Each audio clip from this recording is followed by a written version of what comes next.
Ay, grabe ang pangyayari ngayong araw na ito. Tumawag ako ng pulis kanina dahil nabangga ako. Grabe, pangalawang beses ko itong nabangga ako. Yun.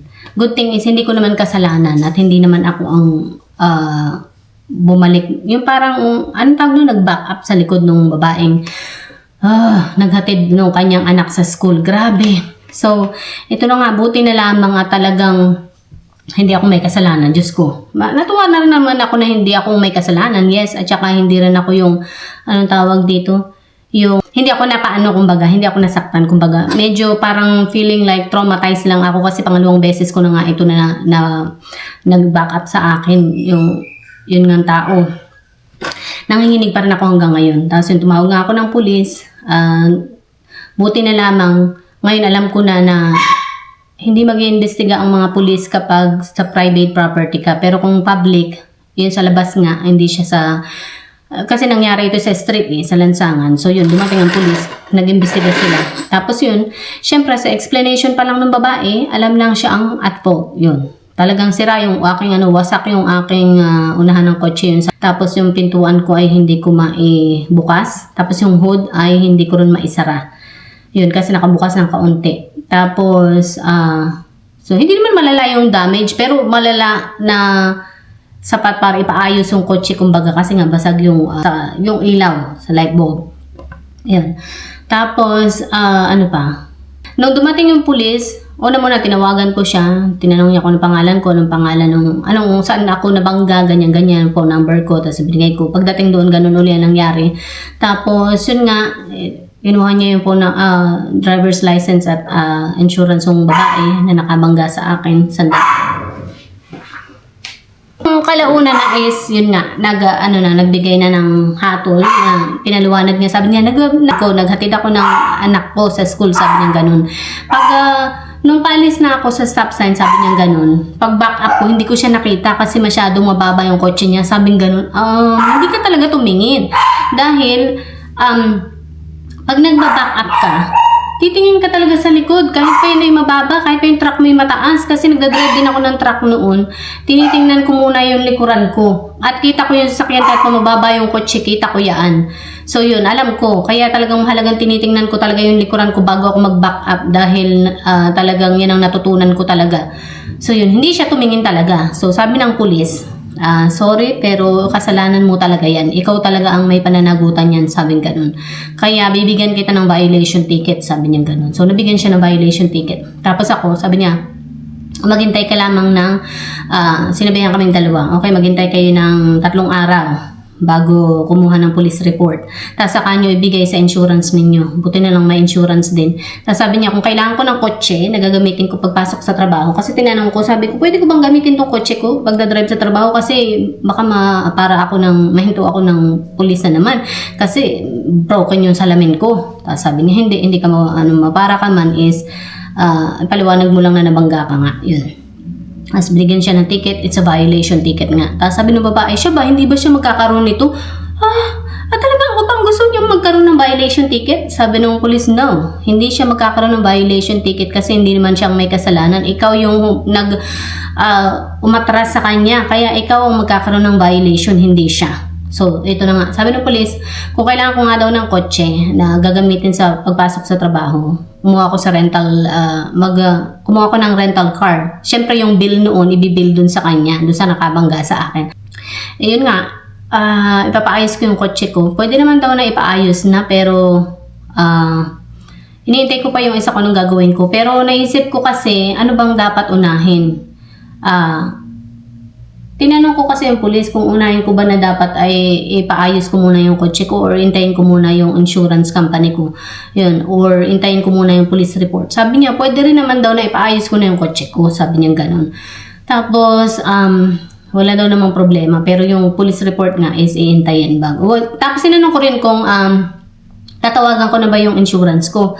Sabi ko, kailangan ko na ba silang tawagan right away? Sabi niya, no, wag mo munang tawagan hanggat wala pa yung maghintay ka muna ng police report. Sabi niya ganun.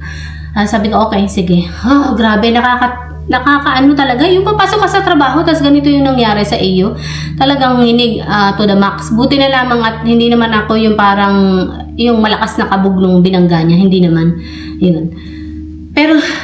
sapat na para manginig ako. So, nanginginig ako ngayon. Ayun. At, ano pa? So, anong gagawin natin ngayon? Siguro, dahil day off ko, magtatawag ako ng, tamang-tama, day off ko naman bukas. And then ngayon, baka hindi na rin ako pumasok kasi nga, asikasuhin ko itong kotse ko, ipapagawa ko. So, yun, para mapalitan na nga ng, ng hood niya. Yun. Ay, i-check ko pala yung kotse ko, bago, kung nagana yung ilaw at saka yung hood ba ay nagana din, nagsasara. Kasi mahirap naman i-drive ko yun, baka mamaya bumuka. Eh di lalo akong napahamak, diba? So yun, kaya ayoko mag-drive kasi baka bumuka yung... iti-text ko na lang. Sandali. Sabihin ko na hindi ako makakapasok. Sabi ko sa inyo, kaya mag-ingat kayong mga nagdadrive. Yung mga baguhan pa lang dyan. Alam ko siguro, hindi naman siya baguhan kasi matagal na siya nagdadrive. Nakita doon sa driver's license kung gaano na siya katagal na may drive. Well, hindi ibig sabihin matagal na rin siya nagdadrive. Kahit gaano pa katagal yung driver's license mo kung hindi ka naman nagdadrive palagi, diba? So, yun. So, ibig sabihin, baguhan pa lang din siya. Hindi pa siya ganun kabihasa sa pagdadrive. Dahil, anong tawag doon? Dahil kung bihasa na siya, dapat titingin siya dun sa kanyang likuran bago siya mag-back up or matras, pero hindi. Yeah. I don't think wait, i-message muna natin yung manager ko. I don't think I'm coming to work. I'm coming to work. I'm afraid the hood of my car will open. Will open while I drive. Because it won't close. Completely. It won't close completely.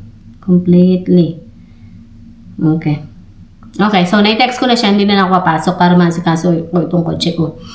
Grabe, malala dito. Biruin mo, 2 beses nang nangyari ito. Kaya talagang malala dito ang mga ganitong pangyayari. Mostly ito yung nangyayari sa mga baguhan ng mga driver. Kasi baguhan din ako noon, nangyari na rin ito sa akin noon nung bago-bago pa lang ako. So, ang natutunan ko talaga is, kailangan tingnan mo talaga yung salamin mo.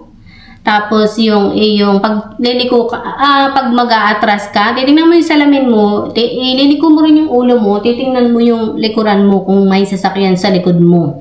Yun. Tapos, titingnan mo rin yung salamin mo sa tagiliran at liliko mo pa rin yung ulo mo, titingnan mo sa tagiliran kung may sasakyan na parating naman sa ganitong tabi. So, yun ang natutunan ko talaga. Yun.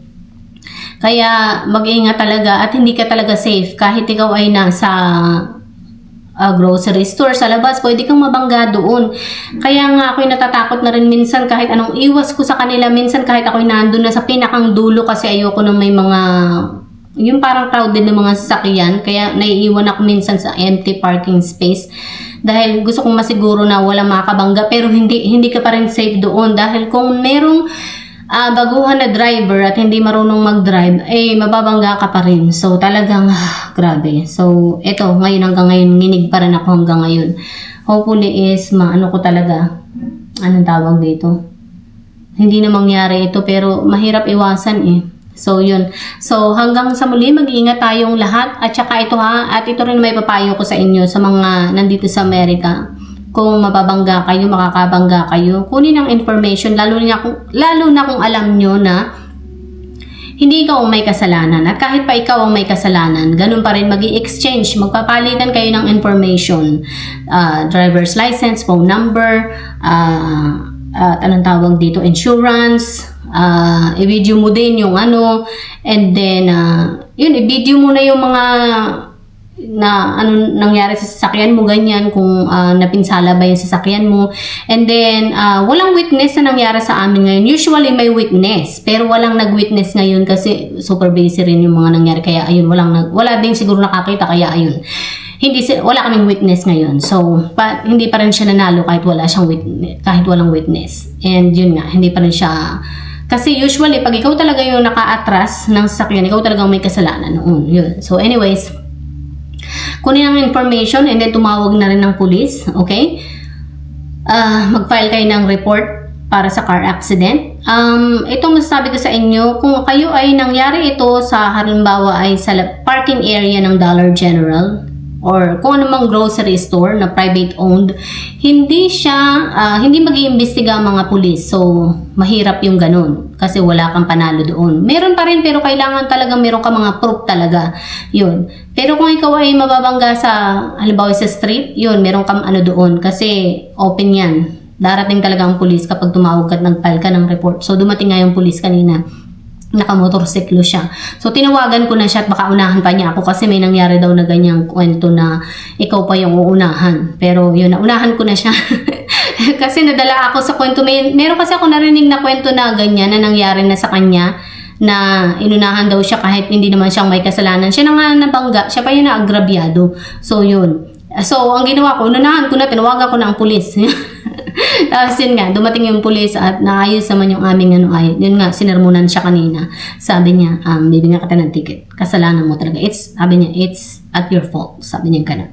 Ikaw ang may kasalanan. Ikaw ang bibigyan ko ng ticket, kaya maghintay ka ng 3 days. Yun, para sa file report at sa kung anong pang mga babayaran na kailangan sa kanyang sasakyan. Alright, so hanggang dito na lang at ako ay manginig pa rin hanggang ngayon. So, I called the, how do you call that? The insurance, and then the insurance told me na maghintay ako ng tawag ng guarantor para malaman kung ano yung mga kung saan ako pupunta, kung saan dadalhin yung aking kotse at kung ano yung mga kagastusan, kumbaga yun. Yun ang iniintay kong tawag. Baka daw ngayon or bukas tatawag. Yun, para malaman. So ngayon wala akong gagawin kundi maghintay lang dito sa bahay. So hindi na, nagdesisyon ako na hindi na rin ako pumasok dahil parang nag-aalala akong pumasok sa trabaho dahil nga yung kotse ko baka bumukas na lang sa harapan ko. Yun. Kaya, nagdesisyon ako na wag na lang pumasok at baka maya-maya tumawag yung insurance. So, mas may magawa ako para yung may mga time ako para madala ko yung kotse ko sa halimbawa sa auto shop kung pinakailangan. And then, para din yung paghihintay, syempre hindi ko naman alam kung ilang oras bago matapos ang kotse. Bago nila maayos, kumbaga. Minsan, it will take hours and hours or even all day bago matapos yung pagkukumpuni nila dun sa sakyan na kung ano man ang sira. Yun. Sa ngayon ay, dito na ako sa bahay. Manonood ng TV or magla-live. Yan, ganyan. Or, kasi hindi ako makapanood ng TV kasi walang wifi. Dahil itong aming, ang tawag dito? Landscape people ay dumating. Tinatrabaho nila yung aming yard. Papagandahin, nakabitan ng mga bulaklak, ng mga halaman. Ba't kailangan lagyan ng halaman? Kailangan lang namin itubig mula sa ilalim. Pero may bayay na. Kasama siya sa presyo eh. Lalagyan ng bulaklak at bedding yung aming yard. So, yun. Para hindi na kami magdilig araw-araw ng tubig dun sa mga damo. Hindi ko alam ba't kailangan mong diligan ng mga damo. Mamamatay din naman yan. Tsaka babalik din naman yung mga yan kahit hindi mo diligan. Ewan. So, yun. Sa ngayon, maghihintay na lang ako. Medyo yung kaba ko nandun pa rin. Hindi pa rin mawala-wala. Ano kayong gagawin ko? Maglilinis na lang ako ng bahay. Tama-tama. Total, marami akong day off ngayon. Grabe. So, 2 days ang off ko. Tapos, the next day, papasok ako. Tapos, may 2 days off na naman ako. So, bali, parang total of 4 days. So, yun.